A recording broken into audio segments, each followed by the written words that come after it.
పేదవాడి పక్షాన నిలబడతాం, ప్రజా గొంతుకై నినదిస్తాం. వాయిస్ ఆఫ్ వాయిస్లెస్, తెలుగువారి మనస్సాక్షి సాక్షి టీవీ. సాక్షి టీవీ ప్రసారాల కోసం మీ స్థానిక కేబుల్ ఆపరేటర్ను వెంటనే సంప్రదించండి.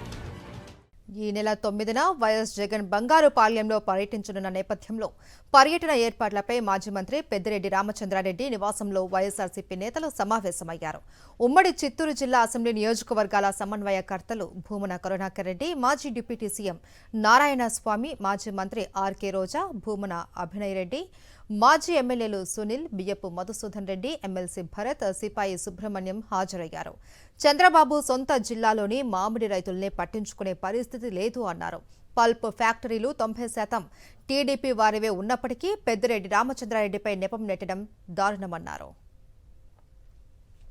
జగన్మోహన్ రెడ్డి గారు రైతుల పక్కన నిలబడ్డారు అన్న సందేశం ఇవ్వటం కోసం చంద్రబాబు నాయుడు గారి సొంత జిల్లాలో జగన్మోహన్ రెడ్డి గారికి ఉన్నటువంటి ఆదరణ ఏంటి, చంద్రబాబు సంవత్సర కాలంగా ప్రజలకు చేసినటువంటి మోసానికి ప్రతీకారంగా జనమంతా కూడా జగన్ వెనుకల ఉన్నారు అని చెప్పడానికి కూడా ఈ ప్రోగ్రాం వైఎస్ఆర్ పార్టీ నాయకులుగా మనకందరికీ ఉపయోగపడుతుంది.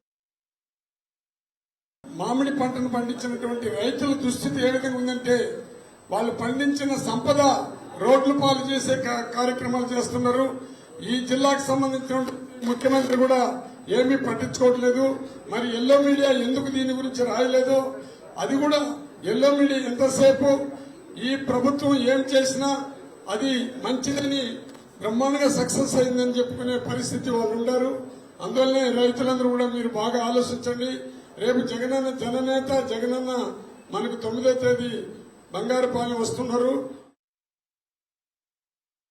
అందలం ఎక్కిన తర్వాత కనీసం మారుతారు, ప్రజలకు ఇచ్చిన వాగ్దానాలు చేస్తారు, ఈ రాష్ట్ర ప్రజల్ని కాపాడుకుంటాడు, రైతుల్ని కాపాడుతాడు, మహిళలను కాపాడుతారని అందరూ ఎదురు చూశారు.